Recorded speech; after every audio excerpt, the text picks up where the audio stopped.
life all victim to her ever-changing face. My life is bloody, folded to her arms again.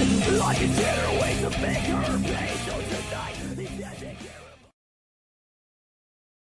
2-1. You're good to go. Sorry. What's up, people? It's Bangin Beers. We're back on a Sunday afternoon. God, some Treehouse 2, the electric boogaloo coming out today. Yeah, we have one more Treehouse episode after this one, so yeah, this is part 2 of 3. Yeah, part 2 of 3. It's This is our our trilogy. the Treehouse trilogy. So thanks again, Bob, on this. You got Bob, Tony, and Andy here this weekend. Bill's dead.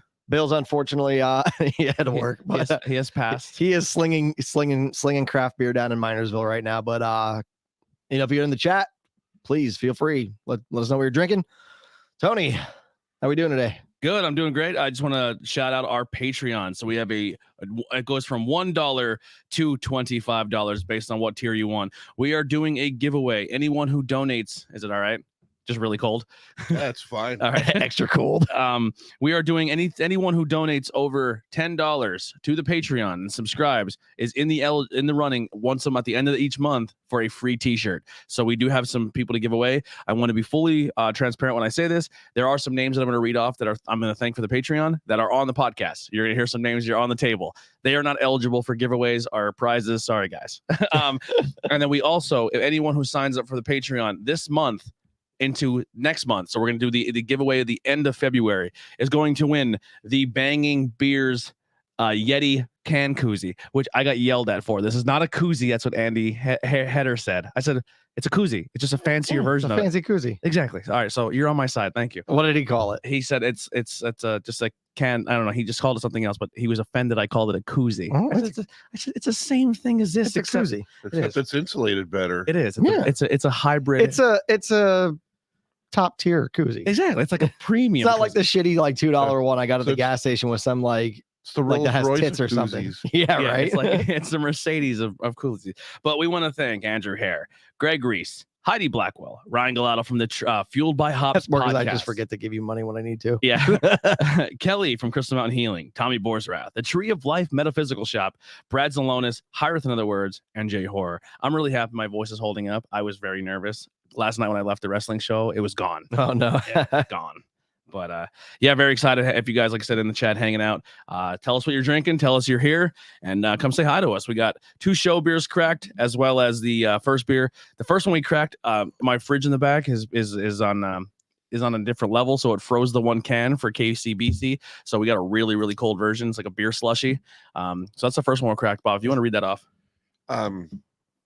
This one's called Penguins in Cali, from Ooh. KCBC, the King County Brewers Collective, in Brooklyn. This is considered an American Pale Ale, and it comes in at 5.2% on the ABV. It's been checked in 207 times and rates a 3.84. I have one friend check in who gave it a 4.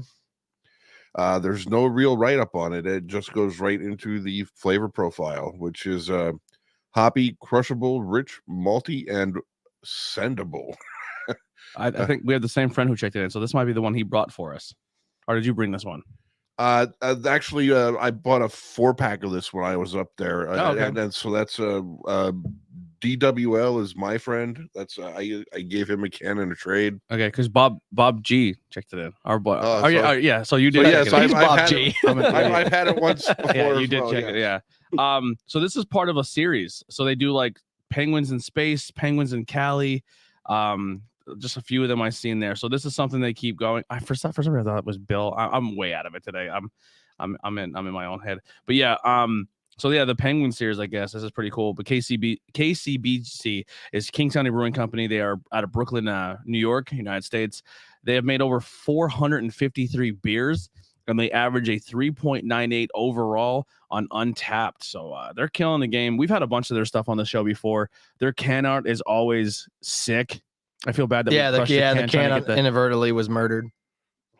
Yeah, so we can't really show that off. Sorry if that came through the chat. But yeah, great can art all the time from them, and the beers are good. So yeah, this first one is Penguins in Space. It is very delicious. It's a good beer, Dude. Even as a beer slushy, it's pretty good. Yeah. We're drinking it cold like the Rocky Mountains tonight. Yeah. All right. So I'm gonna kick off with just a little bit of beer news this week. That this is an odd acquisition, and I believe reading this article, this is kind of the first of its kind. So this week, Monster has put together, what was it? They spent $330 million to buy out Canarchy, Okay. which is that the correct number? It's a lot of money. Yeah, $330 million to buy out Canarchy. So Monster, like that, this is the first of an energy drink brand, I believe, buying out any brewery. Yeah, I think Mountain Dew. I don't know if it's. Well, I out mean, that yet or- Pepsi did. Yeah, Yeah, but they're like making a Mountain Dew beer. yeah, they're collaborating with somebody. I forget who. But Canarchy, if you're not aware, because I honestly didn't know really what Canarchy was, but I'm very familiar with some of their brands. So like Wild Basin, Oscar Blues, I know very well. Cigar City, which is a awesome brewery, and it's kind of upsetting that it's now going corporate. But yeah, this is taking out just another. The Canarchy was the number 6 of the independently owned brewery, and now it's gone corporate with Monster. So Well, the 3 lines are for the devil, and it's a cross. And when you go upside down, it's the Antichrist. So when you drink, bottoms up for the devil. Remember that video? Oh That my lady? god, that place is insane. I love It's insane. Monster just is, I just don't like Monster. Yeah, I'm not a huge fan of the Monster. I'm more of a Red Bull guy Yeah. when I need that pick me up, but like Monster just tastes like crushed up like Flintstones vitamins and like seltzer It just water. feels like it's bad for Yeah. you. Like the other ones, like they're like, this is like juice and there's vitamins in it, so they kind of trick you. yeah, But Monster's just like, no, like this is gonna tear your insides up. Yeah, so it'll be interesting to see what they're going to do with that. Because are they going? Maybe will there be a return of the Four Loko type caffeinated alcohol beverages? Let's go. We're gonna get like a 9% Monster, Yeah. and then everyone's gonna die. Rosa gives our first like on Facebook. So Rosa, thank you so much for the like. Ryan Vox with the Hell first yeah. comment saying beer slushies.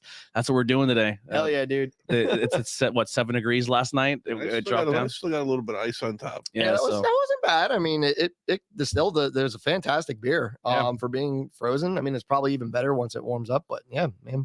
So if you are watching real quick on Facebook, YouTube, our Twitch live, our Twitter live, share, hit retweet. If you're on one of them and you use Twitter, Facebook, Twitch, or anything, go over and follow us on those links. The link tree is below. You can go check us out on all social media. We are on a path right now to try to hit certain goals. Like we all have personal goals that we're trying to get each social media page to. So if you're watching live and you like what you hear, go follow us on those social media.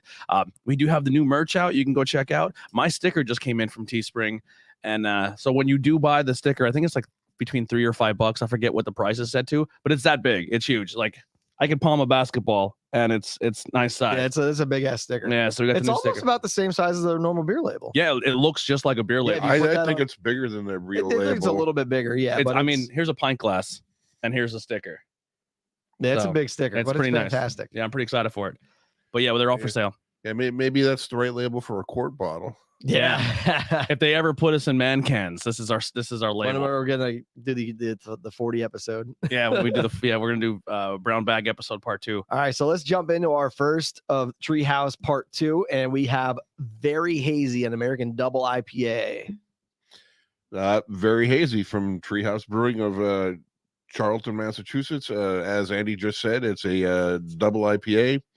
It comes in at an ABV of 8.6%, and they have the IBUs listed, and for this it is 80.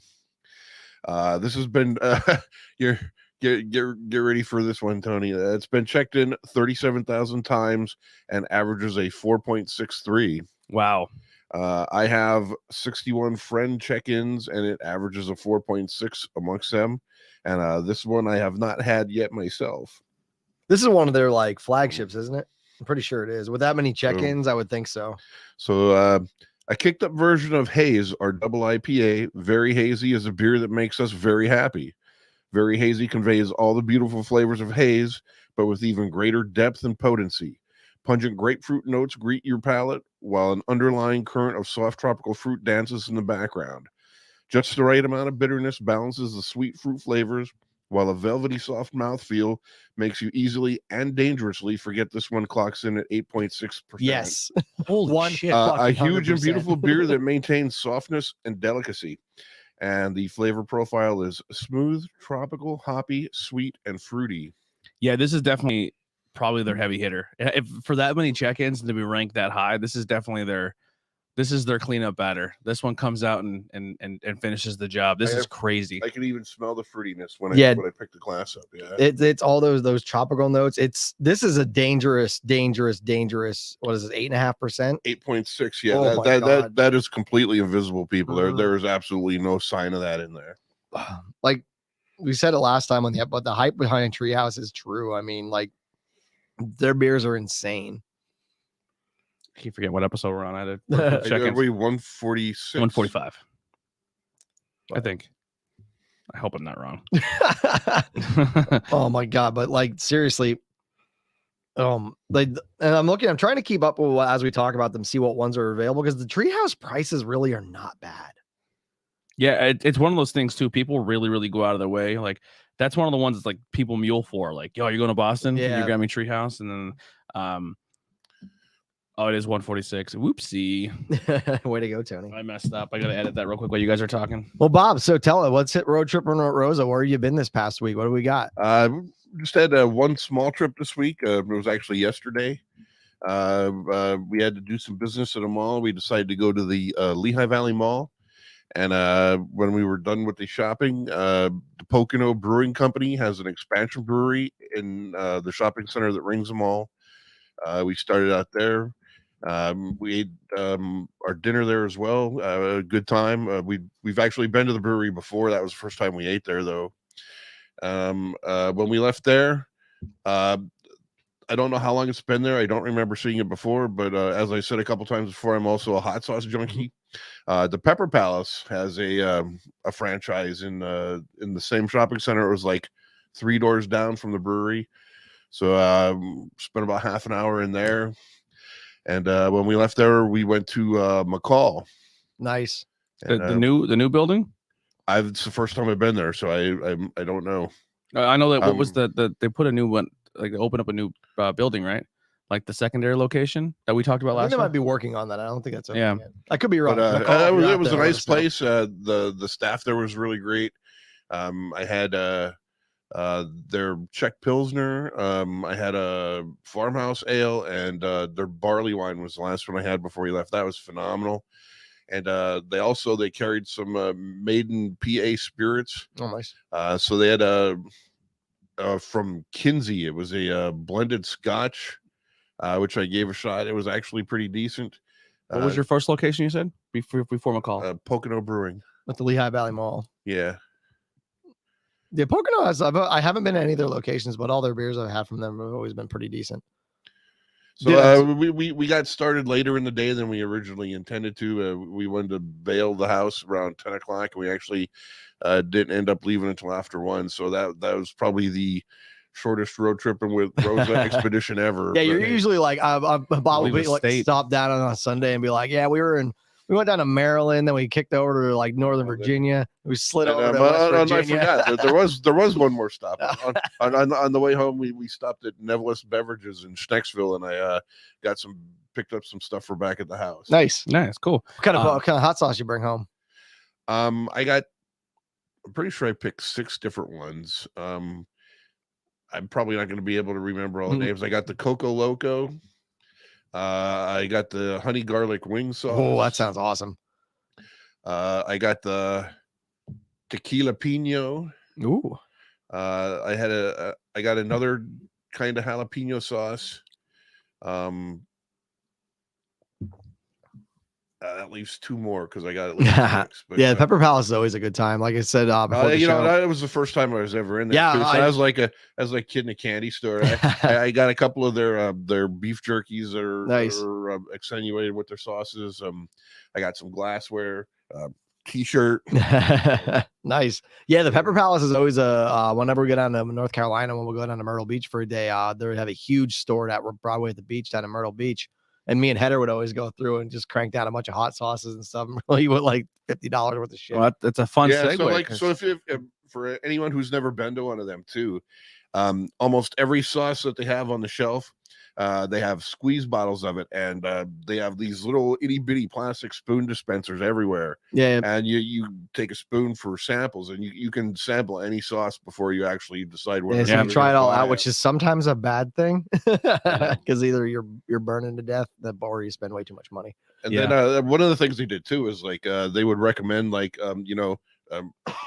you think they would just make it on their own then, but they have combinations that they recommend. Oh yeah, and they have a ton of like salsas and like barbecue sauces and stuff. So there too. was like hot vegetables like pickles, olives, like Andy said, there's salsas. I got a spice rubs. There's I got a it's not ghost just pepper hot salsa sauce, from them the yeah. one time. It was so good. Well, I'm super glad you guys are excited for hot sauces. There's one because also down in King of Prussia. next Sunday. I forgot to tell you guys this. Tim Myers is joining us at hell the yeah. podcast table. So Hotheads Hot Sauce. I got some stuff from Hotheads in the shelf too. Yeah. Yeah, so he will be here next Sunday. We worked it out, and he will be joining us for Treehouse Part 3. And we're gonna hang out and try some hot sauces. I don't know if we're gonna do crackers. We don't have the mute buttons for the mic yet. What I may do for that episode, You can just be cognizant and be like, or I'll switch out the microphones. I'll use the other mics that have the kill switch on it, where we Ah. can turn it off, and we can use those for that one episode. Yeah, so he's coming next week, and we're gonna try some hot sauces and drink some beer. Last time he killed me, so I'm not looking forward to it. No, I always look forward to seeing him, but I'm not a huge hot sauce fan. So if you're interested in watching me die, next Sunday should be your episode. And then also next Saturday we are doing our first in a long time on location recordings. So it won't be live, but we're gonna record and air it later. But we will be pretty much hanging out at the Brown Barrel most of the day. We'll be starting a recording around 12 o'clock on next Saturday, not Sunday, but Saturday, and we'll air that sometime maybe during the week, the following week. So so Bangin Beers on the road on Saturday, and then Sunday we have a first guest in a while coming to join us, Tim Myers from Hotheads Hot Sauce. So we look forward to that very much. So also looking through the numbers, this is pretty exciting. I don't ever really look at audio numbers or like numbers in general of how the episodes do, because it sometimes depresses me or stresses me out. But our last episode, Treehouse Part 1, is one of our highest audio downloaded podcasts so far. nice. I think it beat all of the other shows on the network Wow. for the most plays. So the fact that you guys are not only Doing something okay. watching the YouTube, and our YouTube numbers went up, you guys are checking out the audio sources too. So thank you so much. But if you are listening to the audio, leave us a review so we can read it off on the podcast. Tell us what you think about it. Yeah, tell us what we Um, suck at and you want us to get better at. Yeah, we're trying some new things. We're putting some beer news in. We're going to do some research on breweries. We have some guests. We have some on location stuff. We're gonna coming up. brew a beer. We're gonna make our own beer. We're doing giveaways. We have a lot of fun stuff, man. So 2021 or 2022 is gonna be a good time. Which I think we could probably do that next month. The brew. Yeah, I think Cool. I got everything I need right now. So I just gotta find a recipe and order the grains. Karen, thank you for the like on Facebook. Really, really appreciate it. Thank you guys so much. 4 years on Facebook, so thank you guys hanging out with us on Sunday. Yeah. So what do we crack? What do we got cracked open here? So we got cracked open 7 from Treehouse. 7. 7. Holy fuck. A 7 again from Treehouse Brewing of Fun fact: Chart. it's higher than a 7 ABV. You got to multiply them. So this one's considered a double IPA, and again higher than 7. This one is also 8.6 ABV, and I'm willing to bet that will also be invisible like the last one was. This has been checked in 15.6 thousand times and averages a 4.42. I have 28 friend check-ins where it averages a 4.42. Unfortunately, there's no highlight. I was hoping Dom the Beer Bro was going to be in there, but he's not. He's slacking. There's a hell of a write up on the can. We are super excited to share this singular milestone marking beer with you. 7 is a Treehouse Double IPA brewed in celebration of our 7th anniversary. Here it is. That's what's on the can. It utilizes heavy hot side and cold side doses of Warrior, Citra, Galaxy, and Amarillo hops with an oat and dextrin malt heavy base beer to create a thick double IPA with insane notes of pineapple, damn it. passion fruit, orange creamsicle, melon soda, and pink bubblicious. It has a rich mouthfeel and tight carbonation that is both gentle and pleasing to feel on the tongue. This beer is a cornucopia of fruity hop flavor, the likes of which we have never brewed before. Thank you for your continued support and for giving us the opportunity to continue pursuing our passion. The flavor profile is listed as juicy, fruity, mouthfeel, citrusy, and hoppy. So Awatsu said before, we're just a bunch of guys drinking beer. I mean, some of us, we got the notes and shit, but one day I would love to be able to pick out all of these goddamn flavors in here. Bob, what you tasting there? Because I know you got a little bit more refined palate than the rest of us do. I get subtle pineapple right off the bat. A little bit of the melon. On the finish, I can honestly say I do get a little bit of bubblegum too. Yeah, I can honestly kind of see that too. Yeah, and silk smooth. It to me, it drinks like and this is not a bad thing because I think they make one of the best beers. But like, you know how when you drink an Equilibrium hazy and it's like almost like a cloudy mouthfeel, like it's like a very creamy. That all comes from the oats. Yeah, it's like a very creamy, very oaty. Like it. If a hoppy hop is not your thing, you're fine with it. Oh yeah, this is unbelievable. Yeah, because we kind of talked about that in the last episode too, with about how like IBUs have been going away, like people aren't advertising their IBUs and stuff. So, like if you've ever said I hate IPAs and your point of reference is some sort of West Coast IPA, New England's will probably change your mind. Yeah, or even like a hazy. And then also, so I didn't love IPAs. Like, I mean, they're all right, but like I had a habit of thinking they all tasted the same back before like the New England craze hit. Mm-hmm. And I like they're all right, but I've gravitated more towards stouts and stuff for a while. And but once the New England started coming up, I started appreciating IPAs more, and that helped me actually appreciate the West Coast more. And now I'm on a West Coast kick. Mm-hmm. That when I'm out looking for IPAs, I'll usually 9 times out of 10 take the West Coast over New England anymore. Yeah. Sorry to backtrack here because it just hit my brain. Who is going to be with us Saturday? Steve said we should have North Country Brewing. I actually just messaged him to confirm to see if they're still there, if they're still going to make it. Okay. So it would look like we have a rep from North Country Brewing out by, I think, Slippery Rock. Nice. Sitting down with us with Steve at the Little Brown Barrel next week. So, and I believe his name is Bob. Bob, if you are listening, we did get your message on Facebook. We just haven't had a chance to respond yet, but we will be responding soon. I think the general overall consensus, we will be there. So we'll once that gets, I don't know if that's public or that's information yet, or he's advertising it, but there's a really cool event coming that we were just invited to come podcast. And if you are listening, you count us in. We're there. Thank you so much for reaching out to us and considering us. That means a lot. This does not taste like it's 8.6%. These beers are such trouble. Like they're so crushable. And yeah. Thank you, Dennis, for the share on Facebook. He says, tune into my good friends over at Bangin podcast, #beer slushies. Thank you, Dennis. That means a lot. So if you guys are watching, that share means a lot too. Gets new eyes on us. It helps the word of mouth. Yeah, like I said, we have a lot of cool stuff we're testing and beta testing and whatnot to throw out there with some different live streams and different hanging out with us and whatnot. So keep an eye out. We're gonna look at a lot of different things going for this new year to see what's up. And what have you been doing this week? Anything interesting? No, not really. It's kind of hanging out. Rich and I have been. I've never seen any of the Harry Potter movies. I only seen 2. So about a week or so ago, Rich and I decided, hey, let's kind of watch through all of them. I feel like you'd be into them. So right now we just finished Order of the Phoenix. So whatever the next one up is, because I think we have 3 more left. So Order of the Phoenix, I don't know what's after that one. And then whoever's a Harry Potter fan out there, tell me I'm terrible for not knowing the next movie.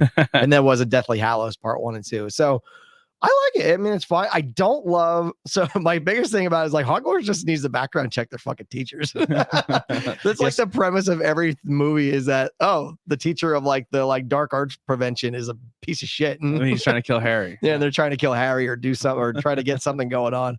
Just like, guys, background check your teachers a little bit better. Maybe put a little more eyes on the dark arts section of the school. That's defense against the dark arts, though. Yeah. So, but yeah, so that's kind of like the premise of both. Like, I like the movies as they got. Like, once they started to get like Prisoner of Azkaban, I think was my favorite to start. Like, I didn't love Sorcerer's Stone or what the hell, Philosopher. I think the book's the Philosopher's Stone. whoever's out there, I don't know the name of it. The first movie, it was all right. Someone's Kinda- screaming in their car right yeah, now. they're like, God damn it! It's Harry Potter in the Chamber of Secrets. That's it. Is that it? Is that the first That one? or the sounds second one? good to me. But and then the Sorcerer's Apprentice or whatever. The first two, I don't love them because like if I was a kid, maybe. Yeah.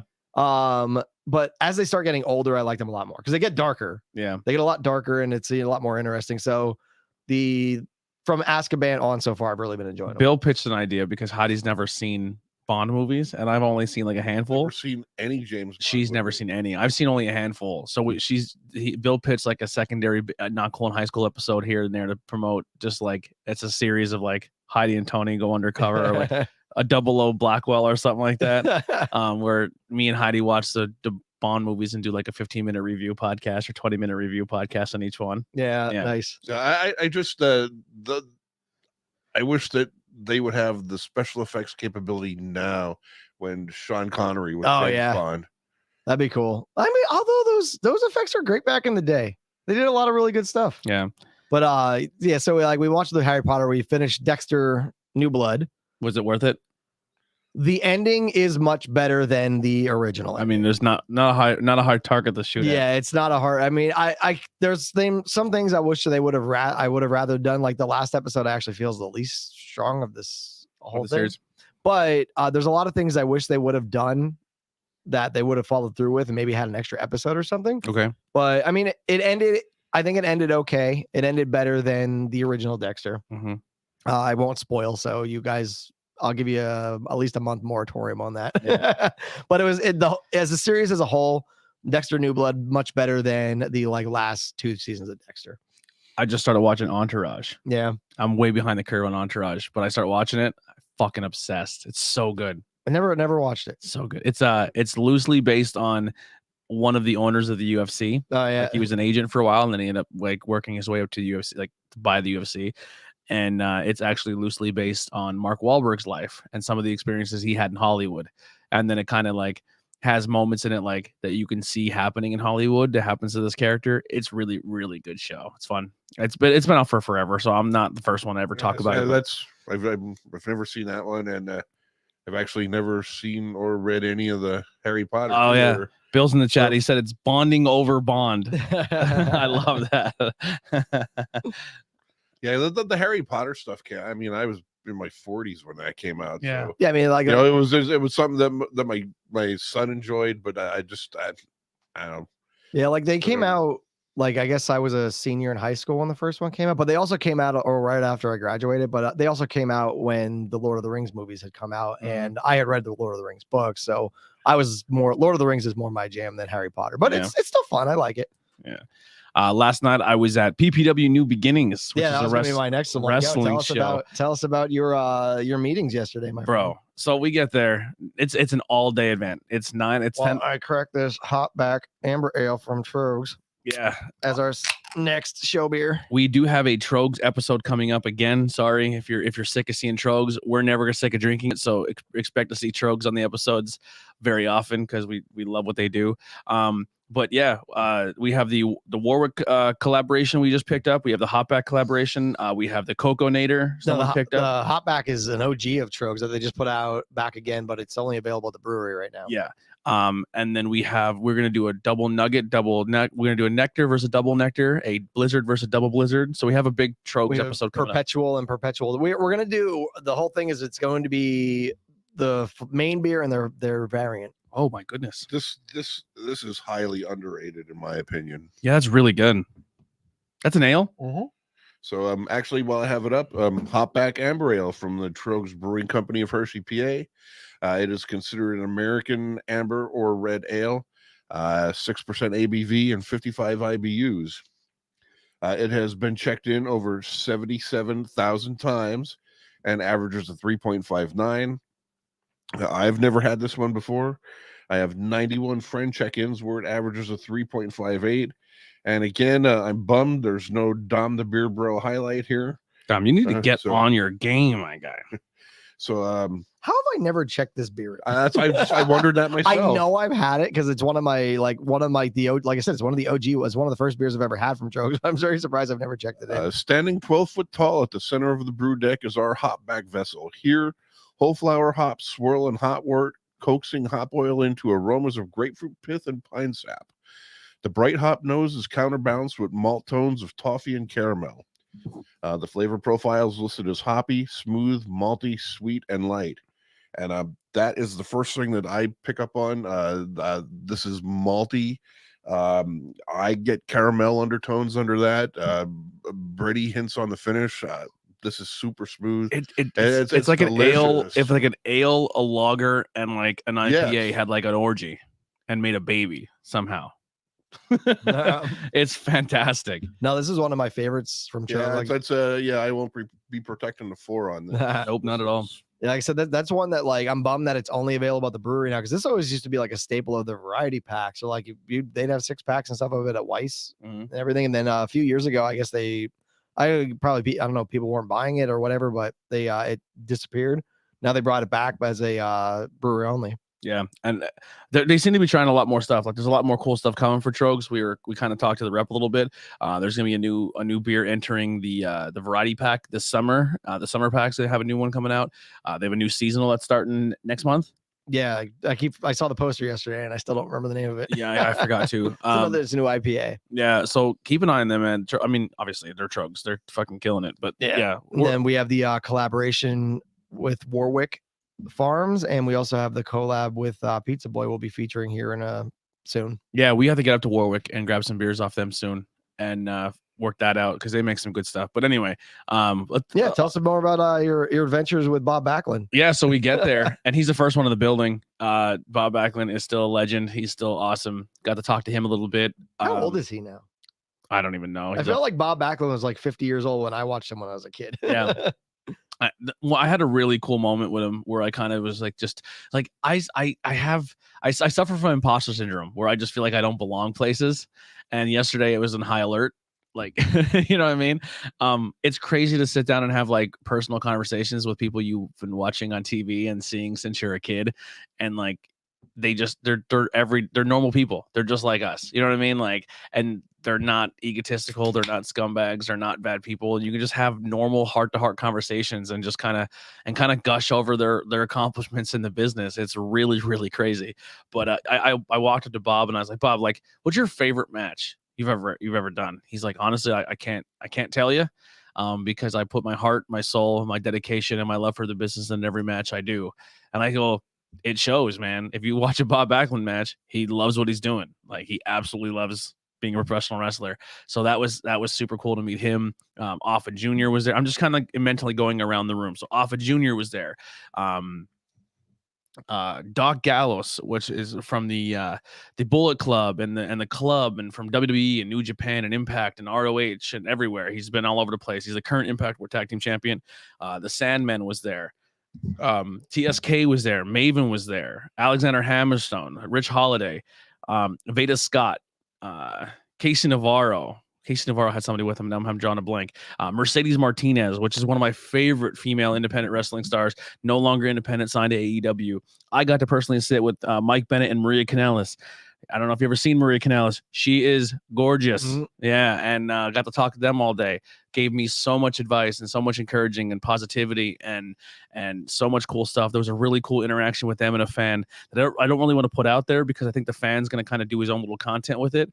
But just needless to say, it was a beautiful moment. And then Deanna Peraza was there, Santana Garrett, Jimmy Hart, and then Kurt Angle. Oh, the South. Yeah, got to watch football with Jimmy Hart. Fucking doesn't make any sense.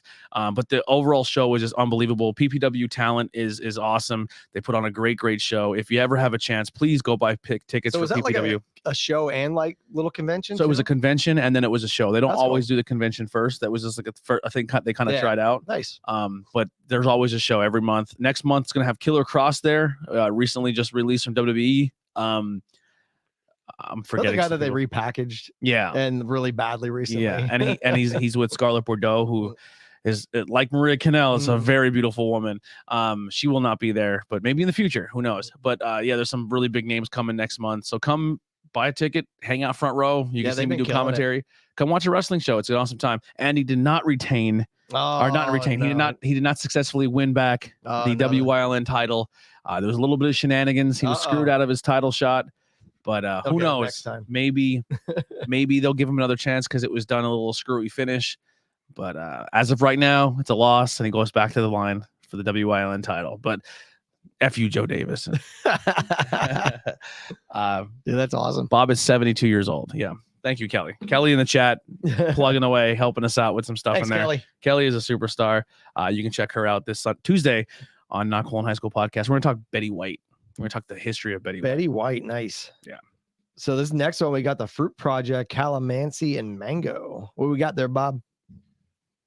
I have beers everywhere. I'm just trying to like. Yeah, right. Yeah, the Fruit Project, Calamansi and Mango, is considered a double IPA, again from Treehouse Brewing of Charlton, Massachusetts. It comes in at, again, 8.4%. And I'm sure that is not going to skip a beat like the other ones. Yeah. And it will be invisible. They don't list the IBUs. It's been checked in 2.2 thousand times and averages a 4.19. I have 11 friends check in where it averages a 4.21. This will be the first time I'm trying it. It's not Dom the Beer Bro, but I do have one highlight, which this is from Kate Hart. If you're listening out there, Kate. Wonderful aroma with a silky mouthfeel. Doesn't taste half bad either, and she gave it a 4. Billy, since you can't make it, I'm just going to pour all these into a thing and bring them home, and you can drink them all at once. If you're still listening. Utilizing the same hopping approach as Juice Project and adding heaps of mango and calamansi puree, this rendition of Fruit Project is a complexly aromatic, fruit-forward double IPA that is a joy to drink. Pouring an enticing, opaque yellow color in the glass, it puts forward aromatic and mouth-watering notes of juicy mango, sweet and sour orange, and vibrant citrus buoyed by gentle carbonation. It is bright and richly flavored while maintaining an airy and pleasing disposition. And its flavor profile is listed as fruity, juicy, hoppy, smooth, and lemony. I like it. So because I'm from Schuylkill County and I have no idea what the fuck a calamansi is, I'm going to tell you all. So calamansi is also known as a Philippine lime. So it's basically a lime or lemon type citrus hybrid. Spanish. That it's a hybrid between a kumquat and another mandarin orange. I'm 12. I laughed at that. Apparently, But yeah, but I'm sorry. actually, kumquats are delicious. Yeah, kumquat. But yeah, so it's a citrus hybrid grown in the Philippines. So there we go. I just had a That's what Beavis and Butthead moment. Kumquat. He's a cum. See, that's like when you see a yuzu listed and everyone's like, what's yuzu? Or yuzu. It's actually almost identical to a lemon, but they're like all misshapen and bumpy and warty, and It looks like a squash almost. and so like in the first world countries, no, they don't look like a squash, but they're just like a really bumpy, lumpy, Deformed lemon. yeah, and like they don't sell because of their They're appearance, ugly. but like everywhere in the third world, they're everywhere. And so in the first world countries, it's a cheap backfill to make something taste like a lemon. Mm. Nice. You never, unless you're in some kind of special international grocery store or whatever, you never see a yuzu in a store in the United States because they're so ugly that they're afraid people aren't going to buy them. Yeah, I Wow. would buy it But- just because it looked like that. Yeah. I don't know how many times I'd be at Wegmans, I see some weird fruit, and I'm like, I'm gonna take that home, and then it's awful. I do that all the time. We used to yeah. do that in the show a lot. We should definitely bring that back. Like if you're out and you see like a weird fruit, grab it. Like those spiky melons that like you can kill a person with. I'm like, I'm gonna bring those We home. need to eat some kumquat. And then the it show. tastes like slimy banana. But no, it has that like limey, lemony like nose to it. That's what I'm getting. See you later, Kelly. Thank you for hanging out. Thanks, Kelly. Yep. And then Bill said they're also loquats. I don't even know. Yeah, loquats. Yeah, they're very similar. They're- Yeah.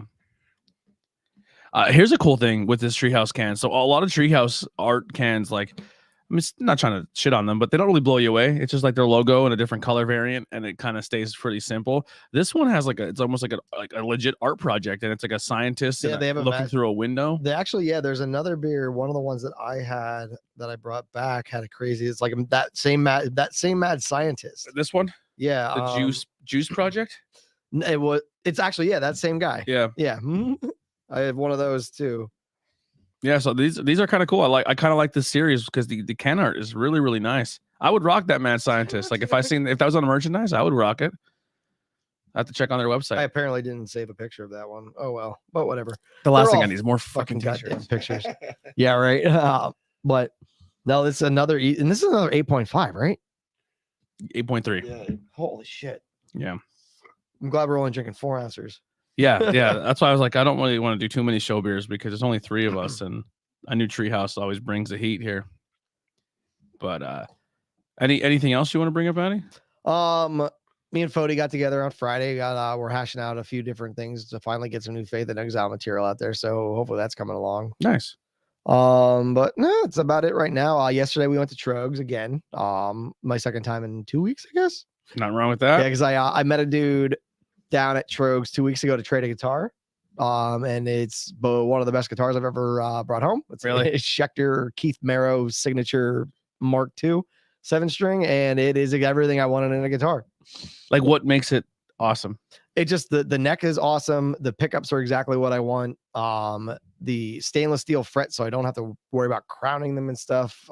It's just neck through. It's just a beautiful guitar. I was hoping when I asked that question, I would have a better understanding, and I don't. It plays and sounds the way I want it to. Okay. How about that? You're like crowning and necks. It fits my hand. It fits my hand. It sounds how I want to. It's easy to play. I love it. And the guitar I traded the dude for was an Ibanez that I love the guitar, but I didn't like certain things about it. Dude loves the Ibanez, and I love the Schecter he gave me. So Yeah. like it was a perfect trade. Yeah.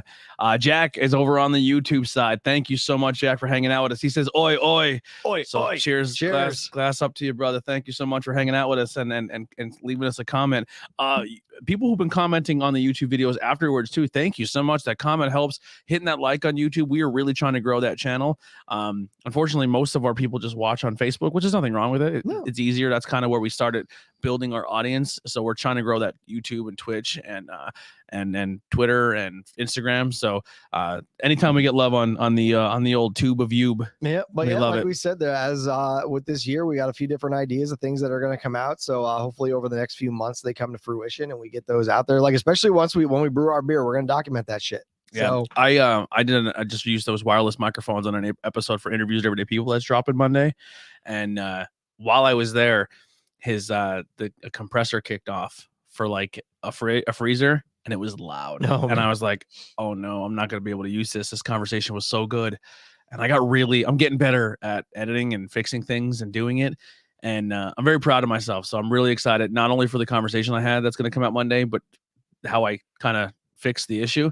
But those wireless microphones are gorgeous. Nice. And they're going to be super, super helpful. We go on location places. So when we go to back in the day, if you have never seen an on location thing, I have to have the mixing board on the table. I have to run the wires underneath the table. We have to have the microphones, the mic stands, and then we're reaching across trying to grab things, not much space at the table. Then we have the flights things there. Yeah. So we're reaching all over the place. Now with this wireless system, that's not an issue. Like we click it onto our shirt and we run it down to our pocket and it records. And at the Nice. end, I take all the audio, rip it off, and we're good to go. Perfect. So I love this wireless setup and I can't wait to take it to breweries and really have some fun with it. Nice. But yeah, so yeah, we took my secondary tour of Trogs yesterday. It was a little bit more in depth because so right now, if you live in the area, their scratch, I think it's 447 IPA is fantastic.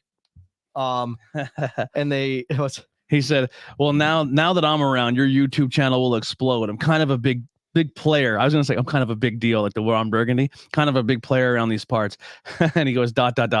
If only. Hey, chaps. Yo, dude, So, we're just glad you're hanging out with us. Yeah, So dude, that's all that matters. we my don't need friend. the world. We need you, Jack Howard, in our life. That's all. We it is. add one Jack Howard and then we get more. You know, Yes. like it's just the more people that hang out, the more see what we do, hang out, talk to us, and the more you talk to us, the more interesting we get. So Yeah. Well, where are you from, Jack? And also, what are you drinking today? Unless you're across the pond. It seems like I hear chaps and oi oi. So I don't know. What time is it over there right now? it's probably in the evening. I would guess. I would imagine it's like 5, 6 p.m. I don't think they now. have rules drinking over there. They Yeah, just But go if for you it. are in, Pretty sure they're England is like 5, maybe 6 hours ahead of us. Yeah, I need to get more friends over there because I need couches to crash on because I that's like a dream Oh, spot. yeah, dude. I want to go to the UK so bad. Yeah. But yeah, I mean, but if we're getting an international listeners, even better. So Yeah. Notch that over the pond category. Check it off. Maybe we can do like beer trades with somebody in the UK. Oh, but yeah, I'm actually working on that. There's they can't get Trog over there, and I have there is like a cult following for people in especially England to get a hold of Mad Elf. oh really? And well, they can it now. Yeah. Nice. So but yeah, actually I have several people that are talking to me on the side about sending Mad Elf over to England. That is That's so cool so how cool. like such a certain small thing will like get And that. every can you send, you ship a sticker. I mean, You know, it could I backfire didn't on think us. of that, but yeah, I think about that. I will. Even domestically, I'll do that. Yeah. Order a set of stickers and then just. Well, yeah. I might have to order new ones. Now, Yeah. but How we'll crazy see. would it be, Bob, if you order a set of these stickers with your face on it, and all of a sudden we get a message from like the UK, and it's like, just got our beer from Bob, and it's Bob in the UK as the Chesterfield Ale. Like, that'd be so sick. Nice. But yeah, the oh shit, what was I gonna say? Oh yeah, I did talk to this guy. So when we did that live stream, he hung out. We were talking about football hooligans and Oh, stuff like that. nice. Yeah, so he's from the UK. I'm in the English. We spoke about the football hooligans, and I offered you my soda, and I'm gonna drink the Indian monsoon coffee with a wee tram in it. Dude, that sounds fantastic. Yeah, dude, I love the UK. I want to go so bad, so Now bad. I need to get to the UK, Mhm. by Ireland, and I need to. I like my heritage somewhere. My dad's side is like Irish, Scottish, and when like Welsh. Yeah, So I need to hit the. I'm Irish, Italian, English. Yeah. You would think Blackwell is a German, but it's actually English. From what I kind of I gotta spit on a stick and find out exactly what I am. I guess. yeah, Yeah, I've been that's- wanting to do that and figure that Yeah, out. I'm roughly Irish and German on both sides, like just about 50-50. And then there's some Welsh, there's some Scots, a little bit of French. Are we the only I- country who does this? I see think that pop so. up every now and then, but we're also a country of like we are built upon being immigrants. So it's like it's cool to know where your heritage came from. Yeah. See, one of the things, I was amazed at how far back I could go. I don't stick with it a lot anymore because I don't live close like I used to. But some of my descent, or the people that I'm descended from, were people that came over. They were original land grant holders from old Baltimore. And parts of my family have been in the country since the early 1600s, down in southern Maryland. And the historical society in the county that they all originally were in is amazing, and it kills me because it's such a small little building, and the resources they have there are just amazing. I can take people back to like from coming over, like the oldest record I could trace back was someone that was born in 1519. Oh, wow, that's awesome. But it's just it's cool to find out, like, Yeah, I love that kind of stuff. Yeah. like, and I think that's like I see people like I guess like obviously because social media is cancer. Unless you use it right. yeah, I mean, but, social like, media can be a powerful. I should say social media comments are cancer Mhm. half the time, but like Unless you're in Bangin Beer's shot. yeah, because then you're the best people in the world. But like they're like, why do Americans care what they never even been there? It's like it's because we're built upon that.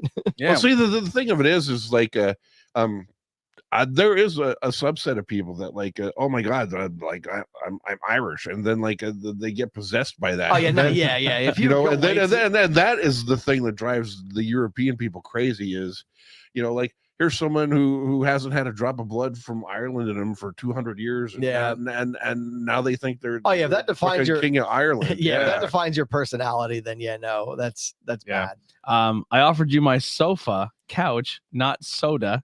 I love how half the what I say you have no clue what it means. Wee tram is a small amount of alcohol, usually whiskey. I And know. it's I know put what on a wheat coffee. tram is. I was gonna ask what kind of whiskey Yeah. did you put in it? There it goes. I didn't, so they knew.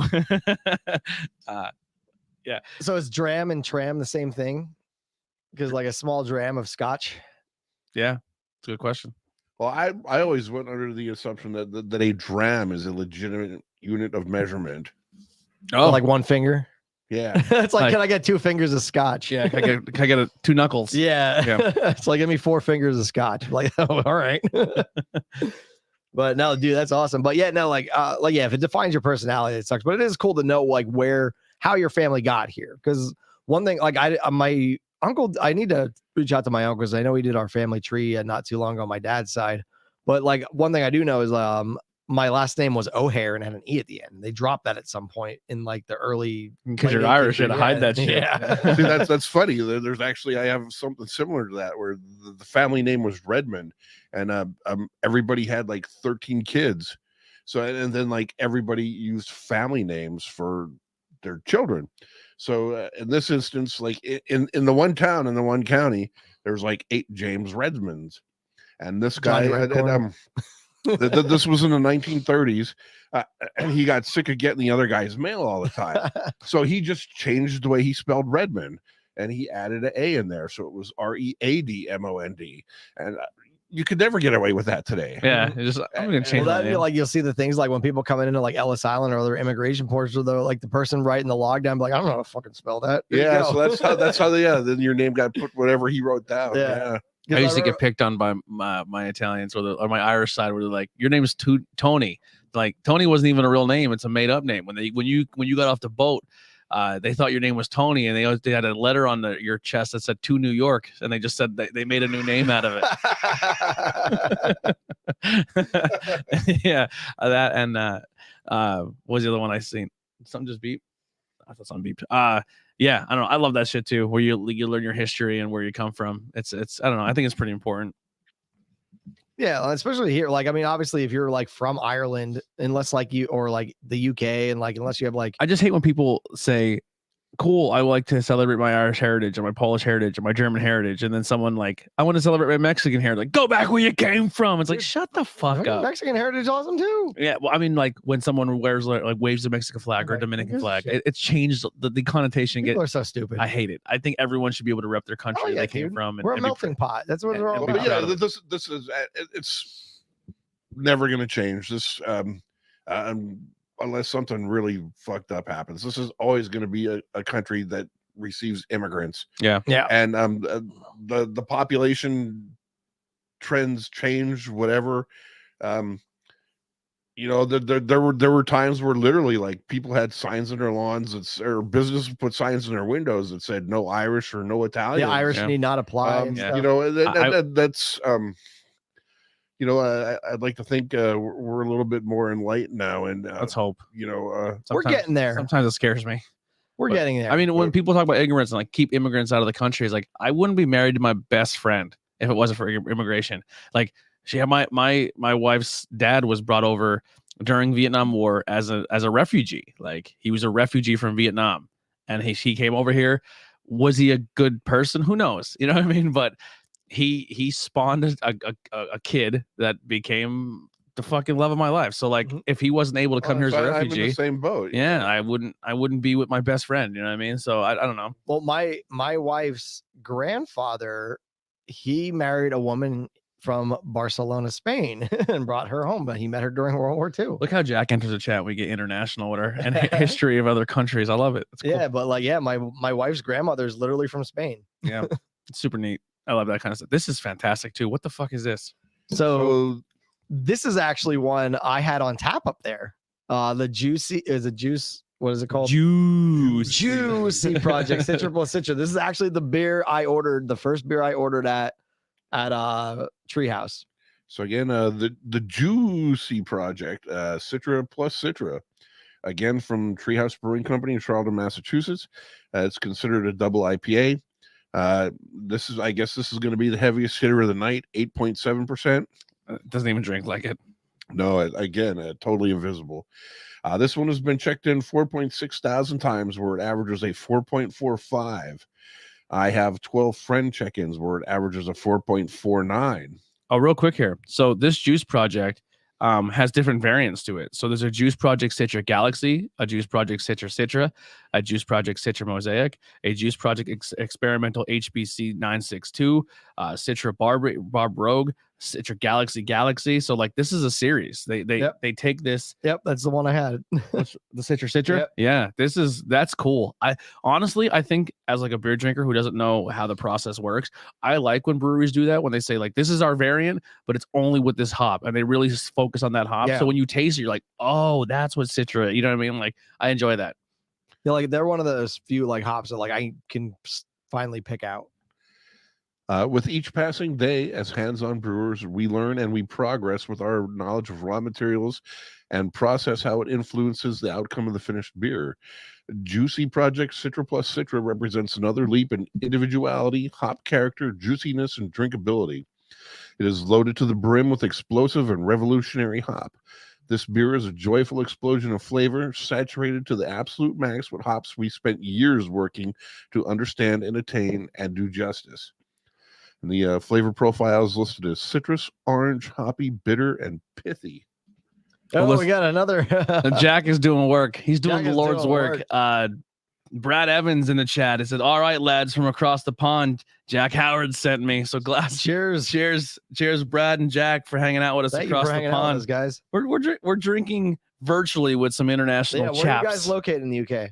Yeah, that's fucking dope. Yeah, right. How cool is that we can just sit here Yeah. on camera, drink beer, and just interact with people Dude, from like, all over the world? Ireland and like England, I want to go so bad and do just a bunch of pubs and freaking Scotch and Irish whiskey distilleries. I just want to go to a pub on a match day.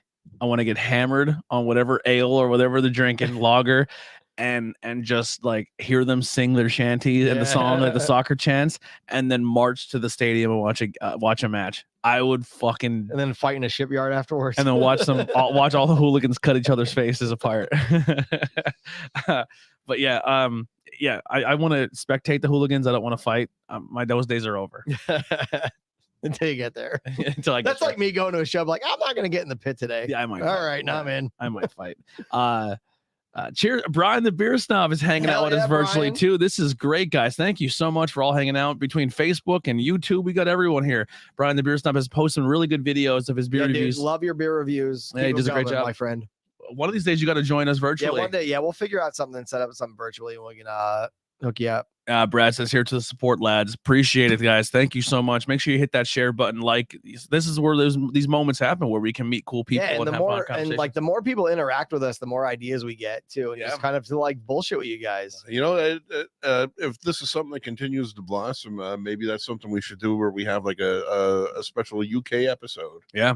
Well, the thing is like Dude, we do have awesome, we do Jack. have a certain algorithm of what we like to follow, but we do keep it open for interpretation, so we don't go fully scripted. For moments like this, or if someone jumps in the chat, we can kind of switch gears, have a conversation. Like right now we're delaying because we're talking to Jack here, and was Brad.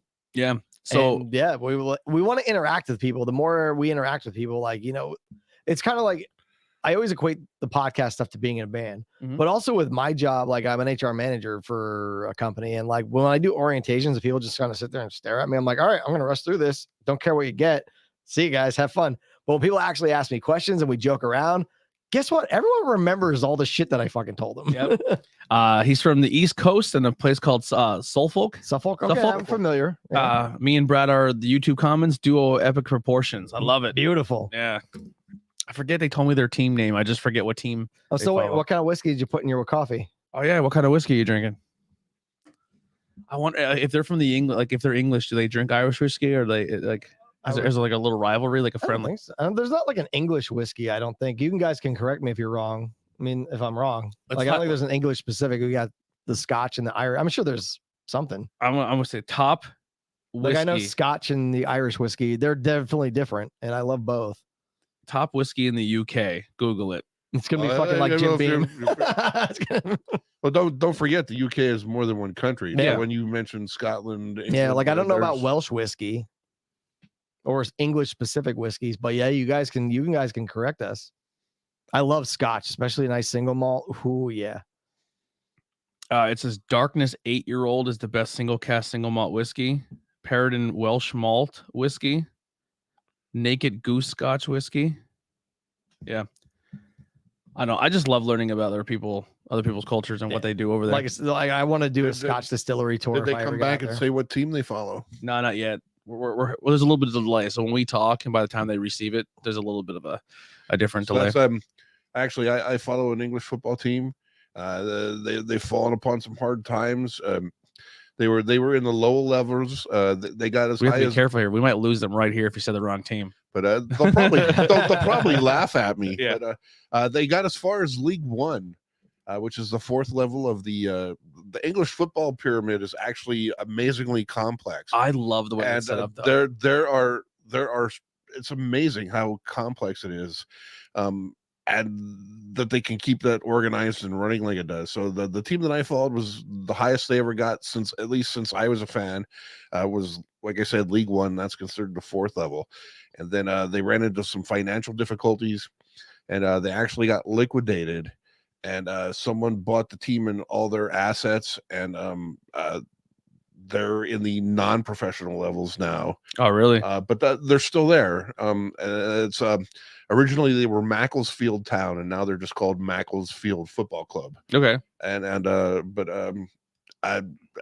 They're not at a point where I can see them on television anymore, unfortunately, unless they're in a cup match or something. Yeah. But do you know how that works over there with the UK Not a stuff? fucking clue. So I'll put it in like American football terms. So like you remember how the Detroit Lions were like the worst team in the league and they lost every game? They follow a system of, and most other sports leagues in the world do this too. It's called relegation and promotion.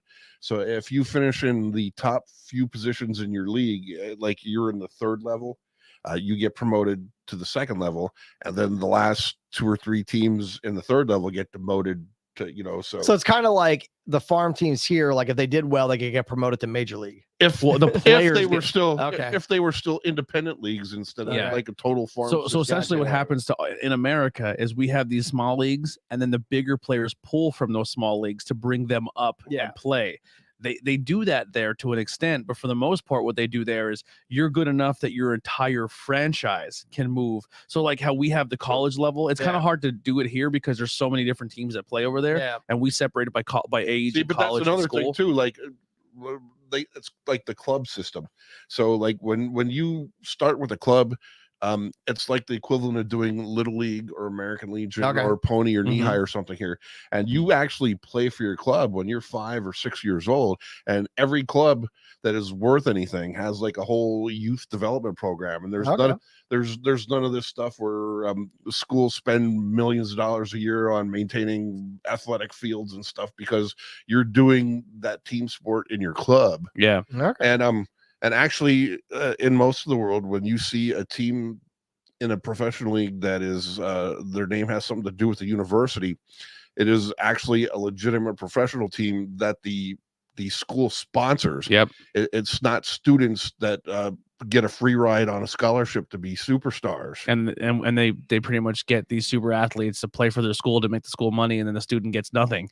You're a paid athlete for that school. Like Yes. But you don't even have to be a student. You're just like Right. Exactly. The institution sponsors the team. Yeah. Correct. It's super cool, and I like how you can be like you can go from the next league up and then work your way up to the Champions League and then play. And like the Champions League is like the best teams from all over the country. Cool. So there's actually 2 competitions in that level. In Europe, they have the Champions League and the Europa League.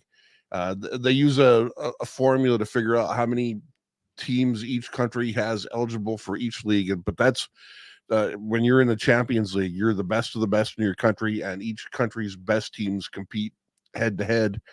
And that's the best for a champion of Europe. Yeah, it's the best. And then the Europa League is like the second tier. You weren't good enough to be it's like the silver or the bronze medal. Yeah. And then people wonder why is America suck in the World Cup for in the men's division? It's because they haven't figured out over there. Like they're pulling from but in my opinion, that is something that is going to change at some point in the I think maybe even in my lifetime, not too distant future.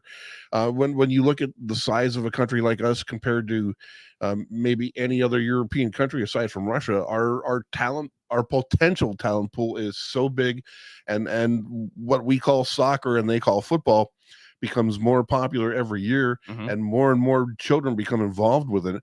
At some point, we're just going to have so many people playing it that we will be dominant for real, just because there's such a talent pool base to. That's one thing that I hate when people compare like the US to like Europe and stuff, and it's like our entire country is bigger than your continent, Yeah. almost like because like going from like the UK to France or Germany is like going from Pennsylvania to Ohio. Yeah, So but it's- but the fact that our last World Cup team, 90% of them were pulled from military bases in Germany, and like they were pulled from the like Europe because they weren't like we had to be competitive. Yeah. You know what I mean? Like, But yeah, Jack, so some Japanese whiskey. Dude, the Japanese are killing it on the whiskey game. Like I had a bottle of Yamazaki a few years ago, They have some. and I think it was like an 8 or 12-year-old whiskey.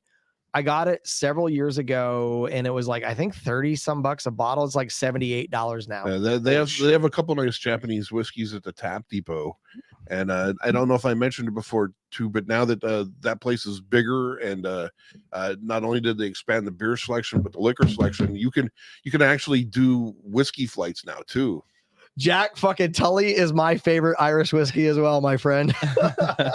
We have a local bar that's run by an Irish family, the O'Reillys, the Club 18, we call it, and $1.25 Tully shots. I've been growing up since I've been 21. there you And go. dude, Tullamore is my go-to Irish whiskey. Once you yanks sus shit out, you need to take that over just facts. Oh, he's pretty much agreeing with you. He goes, once America figures out their soccer game, they're gonna take over. Yeah, It's football. football side. Yeah. We are the Bryans and the muscle, and that's always the way it's gonna be. The brains and the muscle, and that's the way it's always gonna be. But we're crazy here. You can't like. You guys try to come fight, and you're like, we're gonna stand on a line and fight. We're like, fuck that. We're gonna throw rocks in our guns. We're a bunch of like inbred weirdos over here. That's awesome. Thank you guys for hanging out with Yeah, us. you This is guys so are much fun. This is fucking a lot of fun. superstars. Yeah. I'm learning about football too. So because Yeah. I'm probably the least sports inclined of all you guys. I used to be into sports. Well, you're the music guy. Yeah, You talked I- about. I can't believe they didn't laugh at me for liking Macclesfield yet. Yeah. Like, what the fuck's wrong with that guy? But yeah, there's no way the chances of that. No, I agree. For the Tully. Yeah. No, the probably America getting their shit together. Oh, they're getting their Yeah. well, maybe both. Yeah. Oh, So- I need to get a bottle of Tully. It's been a while. Here's the hardest part of the show for this one. How do you pick your fucking beer of the night I here? don't know. That's this, to be honest, this is probably the tightest They're so equal. ever. Yeah.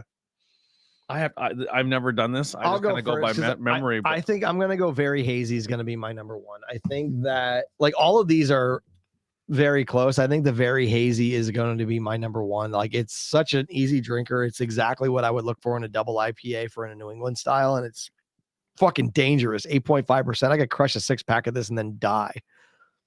yeah, I'm trying to find. So I'm conflicted. I don't know if I'm gonna go with Andy with the very hazy or if I'm gonna push 7. See, I was very close to 7. I think I'm just gonna like. I went with the very maybe I could put some context on what my thought process. So very hazy is readily available. I don't think 7 is. So I'm gonna put very hazy as my number one because it's something that if I go to Treehouse they might have it. I don't know if they do since this is an anniversary can. I don't know if they do it often. I really like the Juice Project a lot. Oh, it's tough. What are you going with?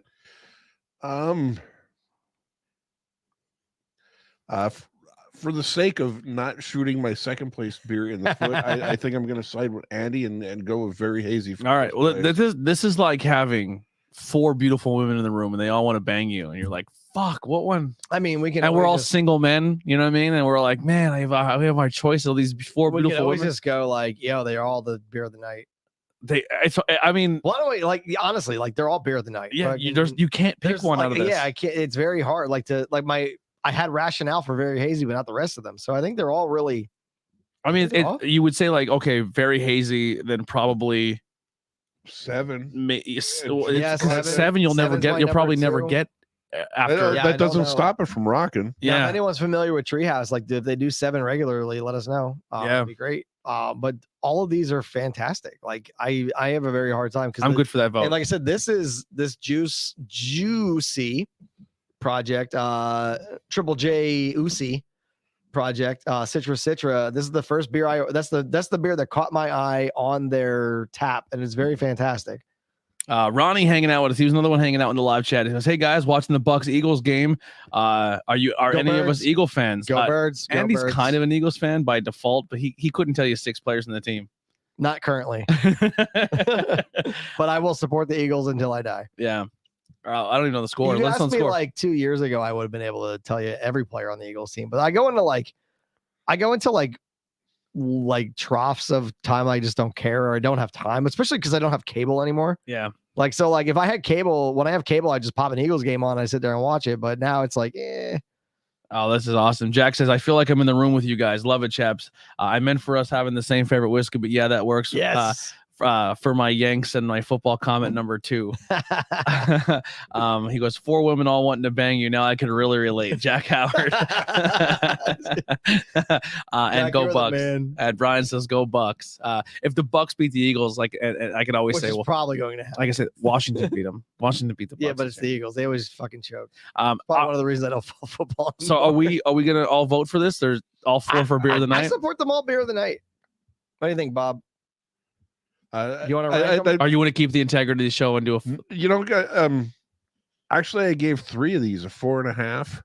all these go over and 4. I actually I have no problem saying that this is a 4-way tie. Yeah. Every one of these was incredible. I can't say anything bad about any of them. Yep.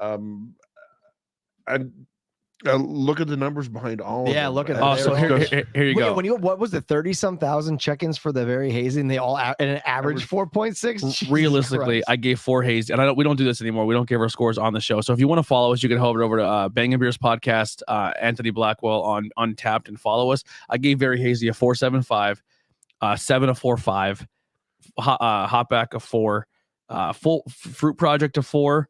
And then Juice Project a 4.5. So I realistically, very hazy probably would have been beer of the night. I think they are all, but they're all so fucking good.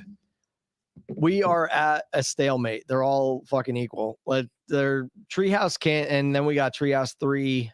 Can Treehouse? Can you open like a secondary location in Pennsylvania somewhere? That'd be awesome. Actually, I didn't realize this. They actually have 4 locations. Yeah, they do. They're all in Massachusetts. No, aren't they? No, they actually have one in Connecticut too. Oh, really? So let me bring my notes up. Well, here's the thing. So it's a 4.5 hour drive. So the roots of Treehouse go back to approximately 2008. It was 3 friends that all got together as home brewers, and they made their beer in someone's kitchen. That's impressive. Obviously, they became very good at it. They decided to open up, and the original Treehouse Brewing opened in 2011 in Broomfield, Massachusetts. And apparently, there were some legal problems there. At least one neighbor wasn't happy with it. From the impression now, and if anyone out there is listening and knows the real facts other than what I've managed to skim off the internet, please feel free to correct me. But yeah, the impression I get is that they didn't have like a bar room there or anything. It was just that people came in and they got growler fills and they left. And apparently this was someplace that wasn't like a metropolitan area. It was fairly rural, and some of the neighbors had issues with all the extra traffic coming in for people to do just fucking people shitting on side hustles. Yeah. And then it went to like a zoning issue at the whatever the local township. Goddamn bureaucracy bullshit. That's what's happening. That's what was going on for a little bit with Harris Brothers. They're trying to open up their tap room, and local neighbors are like, we don't want updates on what's going on with them. I have not. I have to reach out to them. I haven't heard anything, but they're pretty much some of their neighbors were like, "Now we don't want a tap room in our neighborhood." And they're like, "You don't want a fucking business in your neighborhood, like one of the first black-owned breweries in your neighborhood. You don't want to fucking support it." Like, yeah, and actually, in the original location where they started in Brimfield, there was a treehouse on the property, which is that what the name? There was literally a treehouse on the property that started the name of the brewery. I like it. So and now they're like the fucking one of the pinnacles. Yeah. So in 2013, follow your dreams, people. To get away, and I haven't seen anything that definitively stated how the zoning dispute was resolved, but anyways, in 2013 they moved to a different property that was owned by the family of one of the three brewers. And there was a small farm, and they operated out of a stand, like a market stand on the farm. And one of the things they claim is that I can't remember if it was in their first or their second location. They actually isolated a wild yeast that was local to the area. Oh, that's cool. And that is one of the things that gives this its actually it's probably the biggest thing that gives us its unique flavor. That's awesome. That they use this wild yeast that they took from the farmlands of Massachusetts crazy. and In made their own. Span of what, 13 years, probably less than that though, because I've known Treehouse at least since 2016 or so. That within less than 10 years to 13 years, they are one of the pinnacles of brewing in the north. The people from Pennsylvania and Ronnie, who's in the chat, who lives in Florida and knows about Treehouse. There were I wish I would have taken a tally. There were plates from all over in that part. So in 2013 they were going to expand, and they actually the way I read it, they applied for a grant that's where the place in Charlton came into being. And that was like a 17 or 18 million dollar project. Just to put into perspective how good they were obviously doing, they got a grant from the state that covered like 8 million of that. That's awesome. And that place is insane. They were making fucking beer in their garage, in their kitchen. This is what I have. So the originally the facility in Charlton was 53,000 square feet. There were plans to do an expansion to that. I am unaware of whether that happened or not. The place that they left to go to Charlton, again, like I said, that was in the hands of a family member. They still use that, and that is where all their barrel age project goes on. And to the best of my knowledge, it's and again, if I'm not correct, please let us know. But that's generally not open to the public. Yeah, Woodstock, Connecticut. And then they opened. The place in Woodstock is on a farm, if I understand correctly. And in addition to be able to get the beers there, they specialize in ciders, and you can actually buy locally grown and harvested farm produce there. And then and this is the part that makes me even the maddest after my last vacation, is that they expanded again, and they have 2 other locations. Apparently they're so popular in Charlton, and it's not that big a town, that like Charlton, it's not. I wouldn't even call it a town. It's an issue. Like they've had to add traffic lights, and they have to have people because of this brewery. Yes. When I was there, the cops were there to direct traffic into the brewery. So to relieve part of the pressure, and not to become a problem, they opened 2 more satellite facilities. One of them is on the north side of Cape Cod. That would be Sandwich. And the other one is in Deerfield. That's like a halfway out across Massachusetts. And when I went on my vacation and we stopped at the 2 breweries in Massachusetts, I was less than 5 miles from there, and I didn't know about it. You didn't know it existed. Yes. Oh man, how fucking awesome is it? It's like sometimes I'm thinking, man, we're 3 years in and we're not growing the way we're growing. Dude, that's my dream though. But one of the things that they go out, there's, if you go on their website, you'll see there's several points where they're like, apparently they're very sensitive to the issues they've had in the past, and they go out of their way to ask people, when you come to our facilities, please be respectful, follow the traffic, drive on the correct roads, don't drive into people's property. Just give me more than 2 drafts while I'm there. Well, no, maybe that's why they're only allowing 2 drafts, because they don't want someone to get overserved at their bar and leave. I think 2 is a lot. Like I think. 3. Well, like I said, if your average not beer drinker is drinking 2 8.6 drafts. Here's what I'm thinking. So if you should be able to do 2 drafts or a flight, I think that would be fair.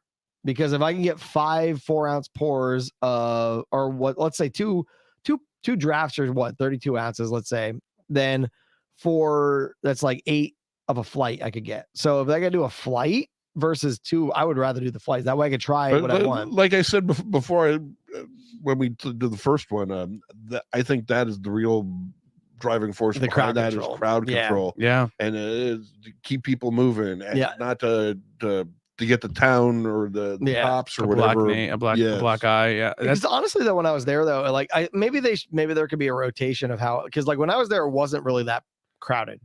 Yeah. Like, it was very easy to get beers. It was very easy to find seating. It They wasn't probably that bad. mastered their process. Yeah, but it's also December and it was kind of shitty. When you order your things online, your spots, is there like grayed out spots where you can't be in there that time because they sold too many tickets for that hour? no, it's just basically it's per person. Okay. Yeah, it's strictly per person. So like, because when you go up, like they know where you get a wristband, and then you put your order in. You put your order in, you get a wristband, and then when you go to get your first draft, they mark an X on it. And then when you go to get your next draft, so I guess if they fuck up, you could probably do it. But That's super interesting. That's a whole new appreciation. Like, I don't know, man. Like doing this podcast, it's like, all right, we're 3 years in, all going on our fourth, and I'm like, a part of me is like, if this fourth year doesn't kick off, like, do we keep going? And then I'm thinking to myself, like, it took Treehouse how many years to get to they are, just following their dream and trying to make good product, and to the point where they're like, you got to keep grinding. You just got to fucking keep grinding and try to better yourself every day. You got any more comments over there? No one commented anything yet. Bob, great job on researching that. I love that. That's awesome. Yeah, it gives us a lot of perspective of what Treehouse has gone through, which is awesome. And now, like I said, they're one of the pinnacles of brewing in the Northeast. That's going to be something you're going to hear more often on the show. As that's going to kind of be what Bob's thing. He's going to do some research on, like, when we do a showcase on a brewery. Bob's going to do a little bit of digging and find some stuff. That was fantastic. That was fucking excellent. That was really good. Yeah, that was awesome. And then we're gonna make a beer soon. What if this could be the potential to grow into something? Who knows? What if this podcast is like the I'm gonna be honest. If you guys turn into a fucking brewery, it's you. I have no idea what the fuck I'm doing. I'm just kind of here. I'll do the podcast thing, but like, learn from it, motherfucker. But like, I'm just saying, like, that's not my passion. But if it sparks for your guys, that's sick that we can work together. And I could brew beer and quit my job, it'd be the best thing in the world. Well, fucking dude, if that's what you want to do, let's. So like, maybe this could come into something. You never know. And that's what's great about this. Like, you have these resources to do this now. If we start brewing beer and it comes out really good, then we look at upscaling, and then there's plenty of grants and shit out there for new businesses. There's a lot of cool stuff out there. There's supposedly something we can apply for because we're a beer podcast, because we're a beer journalist in Pennsylvania. Like I don't know what the grant is, but a lot of cool stuff out there that you can get in tuned with, and also even just knowing people look at like Pilgeru, like help like getting like, hey, I got this stuff, can I brew on your system? Yeah. Like, but that's how they kind of built. Yeah. Or like, will you build out of your like kitchen into a garage into, hey, I know people here, can I brew on your system? And you work stuff out, and then you could open your own brewery. Like, there's a lot of ways you can do it. You just got to make a beer. Yeah. Super dope. Dude, hearing that Treehouse story, man, fucking inspired me. Like, it really did. Like, I'm like, let's fucking grind. And the fact, like, that people are supporting us at this ground level, and who knows what this can turn into in 5-6 years, because we're here for the long haul. Like, we're not going anywhere. Dude, I don't care if 2 fucking people listen to us this entire year. We're like this. We're pushing this. We're going to fucking grind this. Like, this is going to be like, start liking us, because we're not going anywhere. But like with that though too, like let us, like we've said it before, like let us know what kind of content do you want to hear. Do you want to hear brewery history? Do you want to hear about specific styles of beer? Do you want to hear about the brewing process? Because we know people we can bring in here to talk about the brewing process, and we can also learn from them. Yeah. So there's a lot of cool stuff that we can do. So the more you guys let us know of what you would like to hear from us, then we can improve just like you guys can. So we did make a joke last episode about a beer lineup where it's not going to be craft beer related. It's going to be iced beers. Oh, it's going to be bad. It's going to be terrible. But and actually, I did some research into that too. Exactly. We're going to research. So when we do episodes like that, where it's not dedicated to one brewery. So like, these are our favorite lagers. These are our ales. It's actually considered a legitimate style of beer. Is it a style? So what they do when they make ice, don't go too much into it, because we want to say it for the episode. Okay, well, we'll just call it there. And, but there is an actual. They do extra stuff that doesn't happen with normal brewing. And I think it's ironic, because I would think that the extra steps would tend to make it more expensive, because it's not something you do in the normal brewing process. And when you're, especially because they're all from the big guys where they make millions of gallons at a shot, adding extra steps adds to the cost. But at least in the United States, ice beers are traditionally marketed at the lower price market. They tend to get a bad rap. They're considered like street drunk beers or whatever. Well, yeah, but like when they first hit the scene in the 90s, it became a phenomena, and that kind of went away, and they're Well, but I think part of that too is didn't some brewing laws change where the ABV, like you weren't allowed over a certain ABV. yeah, actually, like a lot of people don't realize that. But like most of my life, there was no beer brewed in the United States that was more than 4%. Yeah, because I remember that was like that forever. Because I remember some friends went to Canada 1 year, and I unfortunately couldn't get off work to go, and they brought back a bunch of Molson Triple X, and it was like 8%. Yep.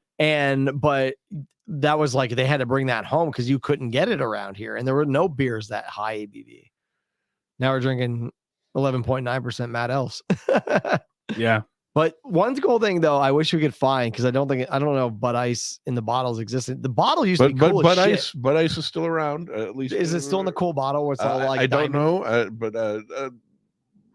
when I did my research, I was actually listed as the most commonly available ice beer today was supposed to be Bud Ice. Yeah. Because I remember when I was in high school, when Bud Ice came out, and I worked at a beer distributor, actually the same beer distributor that now is the Craft House. Really? Yeah, it used to be next to Palermo's. It was Brewers Outlet, then a laundromat, then Palermo's. Where Palermo's bar is now is where the laundromat used to be. I would love to get a job in the beer community somehow. But that'd be dope. Like the a distributor. bottle was cool because it was like jagged. It was like it looked like crystals. Do they still make Bud Light Platinum? Yes. Like Budweiser Platinum? Yeah, that still exists. That was, dude, I got destroyed on those when they first came out. Yeah, but it's not good. Well, here's a little beer news. Budweiser, if that's your thing, is doing like a Willy Wonka contest. Oh God, the guy got a golden ticket. Or if you get the golden can, what do you win? I don't remember. I didn't look at the actual. What is it? Just randomly distributed throughout 30 packs? Yeah, if you get the golden can, you win like a fucking Willy Wonka prize from Budweiser. If I get to swim in a vat, you get sucked up through a hose and squeezed. Daddy, I want an Oompa Loompa too. Could you imagine if you oh go my to the God, brewery? You go and it's like fucking it's like a Billy Budweiser and fucking. It's like a sweatshop. Uncle Joe jumps up out of bed after 30 years. Yeah, that guy's a dick. Piece of shit. What a piece of shit. The guy, Grandpa from that movie. Joe, they're bedridden until Charlie gets that golden ticket to go to the candy factory. And then this guy jumps up and does a fucking musical number. He's not working. His family's poor as fuck. He wins a golden ticket. This cocksucker jumps up and does the jive. What a dickhead. Fuck you, Grandpa Joe. I'm like, yo, fuck you, Grandpa. You were comatose for 10 years because you didn't want to go to work. And now all of a sudden I got a ticket. Do you ever see Charlie's Teeth in that movie? Oh yeah. He ate too much candy. Yep. But yeah, this cocksucker jumps up and does a fucking music number. And I'm like, yeah, I was gonna take grandma because she can walk, yeah. But yeah, crazy. But yeah, so we're going beer of the night for all four. Yeah, all four-way tie. They're all fantastic. I know we picked a beer of the night last time, but like these are all just this is insane. This crew right here is just absolutely bonkers. Like it's just fantastic. We have one more episode. I can't choose. Yeah, I got to come up with some stupid name because obviously Electric Boogaloo is used way too much. But Treehouse 3, Return of the fucking Treehouse. I don't know. Return of the Brew. No, Treehouse 3, the Return of the Hotheads. Yeah, probably do that. Because we've had hotheads on the show before. Figure it's gonna be Lord of the Rings or Star Wars related, whatever. Yeah. Do we have to put hotheads in it? All it's right. gonna be a hotheads inspired episode. We'll figure it out. We're gonna drink beer and I'm gonna cry. That's pretty much exactly what's gonna happen. We're gonna eat hot sauce. So if you want to tune in next Sunday, it's gonna be a great time. I'm not exactly sure our start time yet. It might go 12 to 2. We're still trying to figure out lock in a time if we're gonna be later in the day, but it's gonna be Sunday. We're shooting for 12, but there may be times where we go later in the day, but we will let you know. We'll figure it out. So follow us on social media just to find out those start times. Or if you're on YouTube, hit that bell. It'll tell you when we go live so you can quick tune in. Same with Facebook. Hit the bell and follow. Thank you guys so much. All you continue to hang out with us. Brian the Beer Snob with the like on Facebook. John with the like on Facebook. Kelly, Karen, Beer Burbs, and Rosa all with the likes on Facebook. Everyone who hung out with us the entire time on Twitch as well as YouTube. The likes and subscribes and telling your friends helped out. Jack brought Jack and Brad from the UK. Thank you for hanging out with us. Yeah, guys. thank you, It's Ronnie and Brian the Beer Snob. Fucking cool. And also, Brian the Beer Snob and Ronnie. But to have two guys hanging out with us from the UK, that's awesome. Yeah, it was super dope. And one of them's favorite whiskey is Tullamore Dew, which is also my Irish favorite whiskey. So hey, that's awesome. We just become best friends. We might have. So, well, thank you guys for hanging out with us. Yeah, please. Let's real quick before we pull off Untapped. Let's read our names out one more time so people can follow us on Untapped. Bob, you can go first. The name of my profile is Bob G, but if you search in the database, it's probably going to come up as Ostracod, OSTRACOD. All right, mine's going to be Bangin Beers Podcast. Anthony, super simple, just the show, the name, and me. And you'll see a picture of me and Andy at the Little Brown Barrel, smoozing it up, drinking some beers. You can follow me. If you do follow me, I rank all of my check-ins for the most part by the episode, so you can see what episode I did as well as who was on the episode. But I just kind of, this whole episode, I kind of just tagged in all the members who are normally at our table, so you can go there right there and follow everybody. You can follow Bill, he's not here today, so it's going to be Gober, Gober 86. You can follow my dad, who joins us every now and then. He's going to be MCFD Tony. And then Andy, what's yours? Anders O'Hare with an E at the end. There it is. You put your E back. I put my E back. I'm creating a brand. There it is. Bob, what are you going to plug today?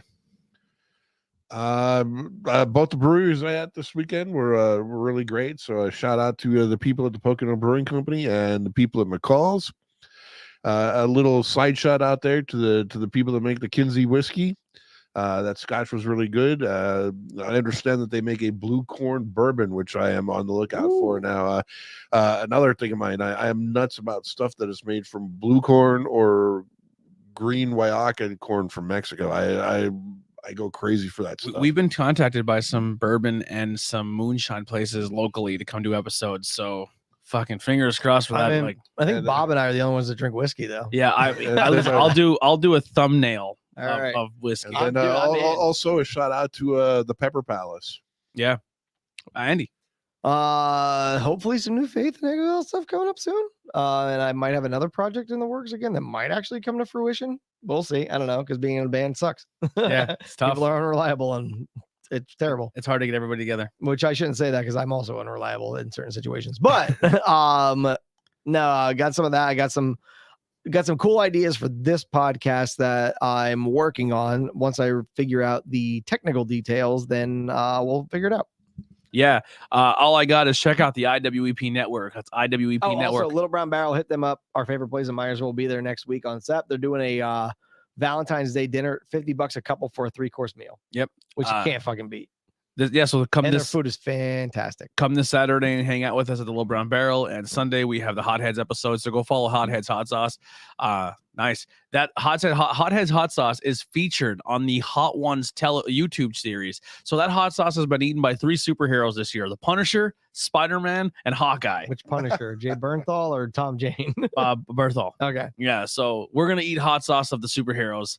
And super proud of Tim, man. It's super cool. Yeah, they're actually one of my favorites. I've had their stuff before, and now I keep track of all the sauces that I have or that I try.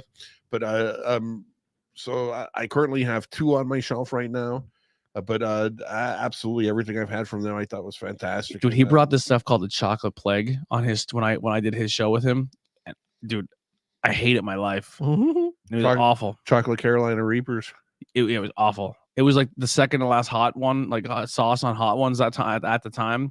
And he had the bomb too. And every single person who eats it, like, this is gross. Like the bomb? The bomb. Did he have anything to do with Wild Wings in Reading? That was like their signature sauce. The bomb is one that's always on the show Hot Ones. It's not his, but he literally. Yeah, they had the bomb and the Bomb Ground Zero were the hottest hot sauces at Wild Wings Cafe at the Reading Airport. Yeah. So when you go to Tim's house and you open up a fridge, it is literally just hot sauces. He tries everyone's he does research on every hot sauce and tries to find where he fits in and does something different. That's awesome. I'm excited. Once you're gonna learn a lot about his process. He's super, super cool. So next Sunday. I'll make sure to take some pictures of my stash to show them but follow the IWEP network. You can go to our website and all of our podcasts are on there. So give some love to those podcasts. If you made it this far and you're listening to the audio, first off, thank you. Our numbers on the audio killed it last week. If we can keep that consistent, that'd be amazing. We want to hit a goal of like 100 to 150 people per episode to listen. So if you can subscribe to us on your favorite podcast platform, whether it be Spotify, Google, Apple, or just type us in. If we don't show up on your favorite platform, tell us. We will try to get it on there. and leave a review. If Spotify just came out with a thing where you can leave a star system, 5-star goes a long way. Apple, leaving a 5-star and leaving a review goes a long way. So all that stuff really helps us out. If you can do that, that'd be great. Follow us. Think about your reviews though. If like your gripe about our podcast is that we took 20 minutes to get to our first beer to talk about.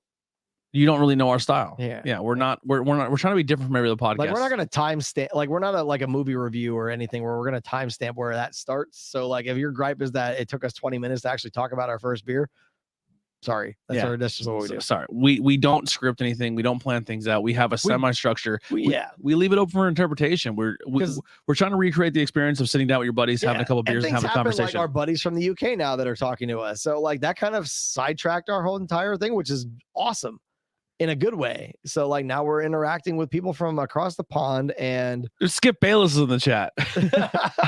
I don't know if he's aware that there's a media if he came in from the UK, but Skip Bayless is a sports analyst. I know who Skip Bayless is, but he says, are you guys trying beers? We're actually wrapping up. This is the end of the show. So you can check the replay. Cheers to our UK friends as well. Dude, I love the fact that we're huge in the UK because they use 3 guys. Thank you so much. We're the most over UK podcast. I'm gonna go buy some Telemordu now because I'm out.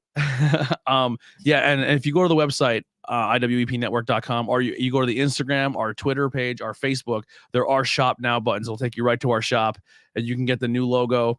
It is up there. There's a variant for every single one of us. You can get the Andy, the Bob, or the Bill, or myself. And don't forget, between now and the end of February, if you subscribe to our Patreon, the lights are on this really bad, but we've already posted it. But if you subscribe to our Patreon at any level from $1 up to whatever you want to give us, you're going to be in the running for this sick ass one of a kind Bangin Beers custom 16-ounce Yeti. We'll throw the weed can. We'll put a bunch of stickers in it. Yeah, we have this can filled with all podcast stickers from all the shows, and we have people ordering other stickers. So we're gonna fill this up for you guys with full of stickers and a bunch of cool merchandise. This is one of a kind to keep your 16-ounce. I have some brewery stickers I can throw in there. Cool. Too. Yeah, we'll put all it on there. And listen, UK boys, if you want to sign up for the Patreon, we'll send it across the pond. You can do $1. You can do $2. It just from now to the end of February, put your name in the running, and we'll ship this over to you. Yeah, and then you keep your beers cold on the beach or out at a camp, whatever. Once it gets warm out. But one of a kind Yeti 16-ounce beer vault. Since Header doesn't like koozie, he don't like koozie, he hates it. But thank you guys so much for the support. Like I said, check us out on social media. We always post the photos of the beers we had and cool things like the giveaways. Jack says, "Been a blast, guys. I'll always be around." We sure hope so. That was super cool. Skip said, already over. Skip, there's so much content. We'll be back here again noon next week, so come hang out with us on Sunday. Yeah, you can come out next Sunday and hang out, or you can check out. We have 140 p.m. Eastern. You can watch 140 episodes. Some of the older ones, though, you're gonna see some bad quality. Well, it was a pleasure hanging out with our lads from the UK. He said, "I just cracked a beer." Next time, Skip, we promise. Let's put our glass. You have anything left? I have a little bit of hot back left. Yeah, I got a little hot back left here. Cheers. Right. Cheers, guys. Bangin Beers podcast. We're out of here. Hanging out with us. We're out. 146. We'll see you next time. Here's some Faith in Exile. So this guy right here, you're gonna hear him play guitar. Watch this.